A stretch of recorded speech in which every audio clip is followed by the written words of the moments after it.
Are you ready to have your mind blown? This is going to be super fun. All right, our last video for this lesson is this. We are going to look at raising a base to the 0 power and understanding why it truly is 1 every single time. So this is incredibly important. It builds on itself in terms of how exponents work and making sure we understand that exponent is not a rule based on addition, even though our exponent is like we add 1 each time to our exponent. It's not a rule based on addition. It's a rule based on multiplication versus division.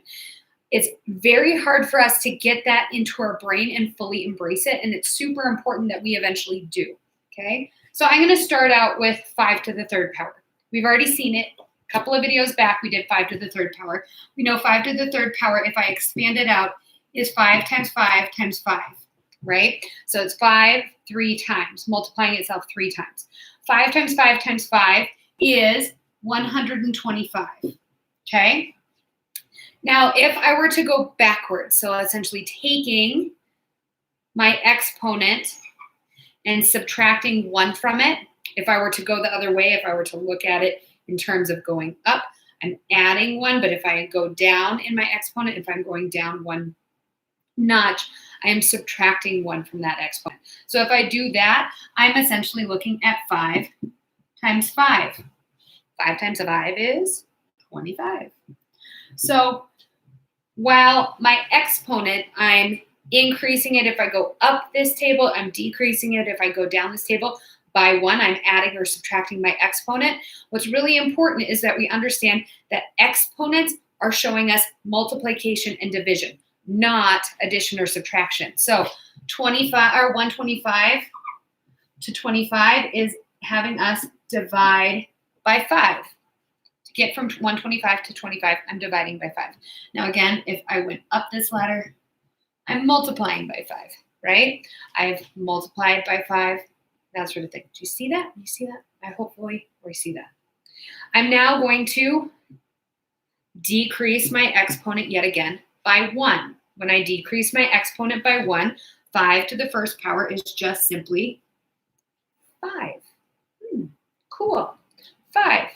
5 expanded out in standard form, do the math, is 5. Cool. So I'm essentially dividing by 5. Remember, a lot of things in mathematics are based on patterns. Actually, everything in mathematics is based on a pattern. If it's not a pattern, we have a really hard time describing it numerically. We might not be able to create an equation for it. We might be able to put words to it, but we might not be able to put an equation to it. Exponents are no different in that. Instead of having a plus 1 plus 1 plus 1 or plus times 2 or plus 2 plus 2 plus 2, we are seeing this continual dividing by 5 as we decrease our exponent by 1. If we go the other way, I'm multiplying by 5. So just based on this rule over here, seeing what we're seeing in the standard form, if I were to hesitate a guess, 5 to the 0 power, if I were to understand that this is a pattern, I'm continually dividing by 5. If I take 5 and divide it by 5, I get 1. So everything has to have a rule. 5 to the 0 power has got to be 1 for this pattern to work. If it isn't 1, then our pattern is broken. And what's the purpose in talking about exponents? Because then nothing actually makes sense. Remember, mathematics is based on patterns. There is a reason, a logic to almost everything that is in mathematics. So 5 divided by 5 gets us 1. That means 5 to the 0 power, because all we're doing is subtracting 1. When we divide by 5, we are subtracting 1 in our exponent.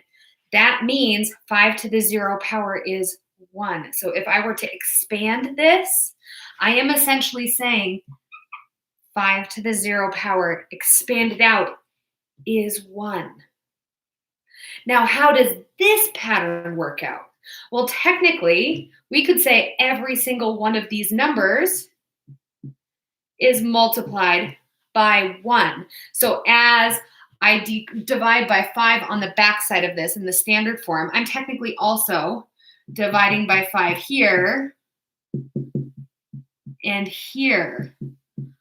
So 1 times 5 divided by 5, that gets rid of the 5s, and all I get is 1 left over. Oh my gosh, oh my gosh, oh my gosh.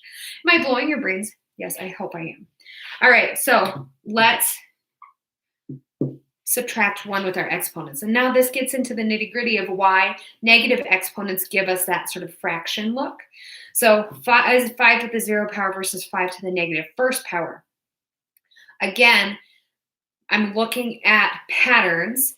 I am no longer multiplying by 5 here. I have to go back here to my standard form to really understand this. If I subtracted by 1 in my exponent, that means I'm dividing by 5 in my standard form. 1 divided by 5. And remember, we embrace fractions. And this lesson, this here is one of the epitome reasons, the exact reason why I tell you to embrace fractions, because otherwise you won't see these amazing patterns. 1 divided by 5 is 1/5. Yeah, I know, cool.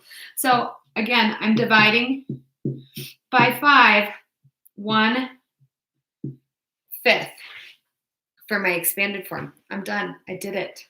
I could also rewrite this as 1 divided by 5, but that's a little awkward. I'm now going to subtract 1 again in my exponent. And again, that tells me that I would be dividing by 5 in my standard form. If I divide 1/5 by 5, I get 1/25, 1/25, which means my expanded form would look like 1/5 times 5, which is hard to see. It's so hard to see. I'm sorry, it's a tiny video. Divided by 5. Hopefully you've expanded it out so you can really see it nice and big. But essentially, we have just proven to ourselves, 1, that anything raised to the 0 power is going to be 1, because that pattern over here with the multiplication and division has to work. If it doesn't work, something's broken, and what's the point in learning it, right? So we're actually hopefully we're understanding, we're seeing this pattern of this dividing by 5 as we go down. We can see that this pattern has to work for us to really be able to explain exponents well. So we have to, and it just, if it doesn't work, it's not gonna, there's no pattern. What is the point of having suddenly a 0 here when everything else has a beautiful pattern to it? We can't break the pattern. So 5 to the 0 power is 1 because of this amazingly gorgeous pattern that we can create. We have to be able to explain it through a pattern. Otherwise, I mean, what's the point? Mathematics is about patterns. I've said it a lot. I'm sorry. All right. And then also what we have explained, not just 5 to the 0 power is 1, but we've also explained now why, if we have a negative exponent, if we're going to rewrite it with a positive exponent, this is why we would turn it into a fraction. So we turn like 5 to the negative first power is essentially us saying 1 divided by 5. So we get 1/5. If we say 5 to the negative second power, that's essentially 1 over 5 times 5, or 5 to the second power, positive second power, or 1/25. So this whole table hopefully really drives home the point of why we are looking at this 5 to the 0 power and our negative numbers, and truly puts it into a perspective. So every single time that you see a negative exponent, we are turning it into a fraction. Every single time you see a 0 power, we are saying that is equal to 1. Yay? Yay. I'm so excited. All right, you have some must-do practice problems. Please complete those. After you complete those, try the Exapass. Thank you for watching. Bye.